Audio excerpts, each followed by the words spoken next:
What's up everybody, and thank you for joining me for another video. My name is Whack4863, but you can call me Whack. In today's video, I want to show you the locations for the pale resources that I've found in Avatar Frontiers of Pandora. Now these are very rare resources, and they're going to have the highest stats you can get on any of these items in the game. Now currently, I've been able to locate the branch, the reed, the pod, the shell, and the egg. Those are just 5 resources that I've been able to find, and I know there's a lot more out there. So I'm going to ask you if you know where other pale resources are, to leave that in the comment section below so that I can hopefully put together a complete list in the future. Now many of these resources are in high up places, so you are going to have access to the Ikron before you can go and hunt these down. And a lot of these are in areas that aren't unlocked until you progress through the story. So if you see an area in this video that I show that you don't have unlocked, just progress the story until you unlock that area. And then you're going to want to make sure that you have a food that gives you the nimble fingers buff so that you can get the absolute best quality out of these resources.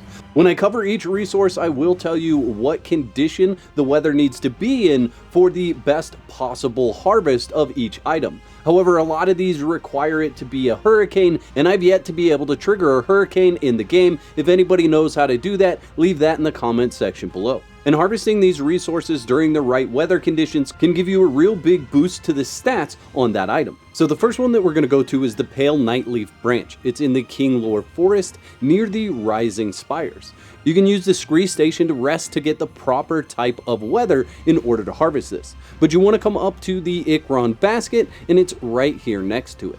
And you're going to get the best quality for the Pale Nightleaf Branch by harvesting it when there's a thunderstorm. The next item that we're going to go after happens to be the Pale Canyon Reed. Now this one comes with a bit of a warning because it's in the area where a Thanator lives, and so the Thanator will stalk you, making it so that you cannot use your Navi senses. And this is one of the resources that requires a hurricane in order to get the best quality. So the Pale Reed is found in the Clouded Forest inside Cradling Pines, just east of Carver's River. And there's actually a bell spring right at this location inside this tree. But all around the outside of this tree, you will find different spots where you can harvest the Pale Canyon Reed.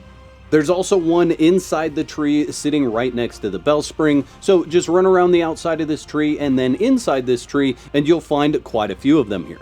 Now we still have 3 more locations for pale resources to go, but if you're enjoying this guide, go ahead and whack that like button, show your support for this video, and if you haven't already, consider clicking the subscribe button and ringing that bell for future guides.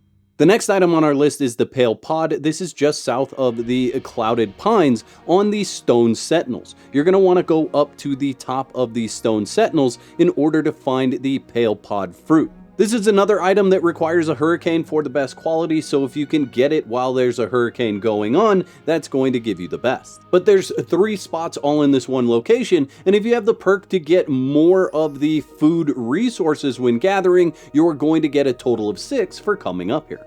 Now we're looking for the Pale Mud Gem Shell, and this is going to be in the Clouded Forest on top of the Crying Giant. There is a large Tarsu plant up here, so you're going to be coming up to this location for that anyway. It is on a separate island than that Tarsu plant. So you want to be in the water, you want to come to the island that's kind of off on its own, and you're going to find a single Pale Mud Gem Shell on that island. You'll want to come up here during a thunderstorm so you can harvest this in its best quality. The last location today is in the Clouded Forest. It's going to be in the Crimson Great Wood on top of the Tangled Heart. Now, if you're hungry for more, this is the last one, but it does happen to be the eggs. So what you're going to want to do is from the Torsu sapling, crawl up on top of this tree, and if you follow the path that I'm going, you can go directly across to this branch, and you're going to find 2 locations for these pale eggs. One is here on the tree branch, and the other one is down below.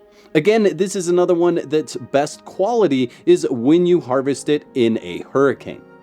Don't forget to whack the like button on your way out, and let me know in the comments section below if you found any other pale resources. Please leave your best description of the location in the comments so that I can find those and make a future video with more of these resources. I'd like to thank all my YouTube members for their continued support. Y'all are absolute legends. If you're looking for a new experience in the survival genre, there's a video on the screen right now where I show you my experience with Mystery Mask Survival's early beta testing.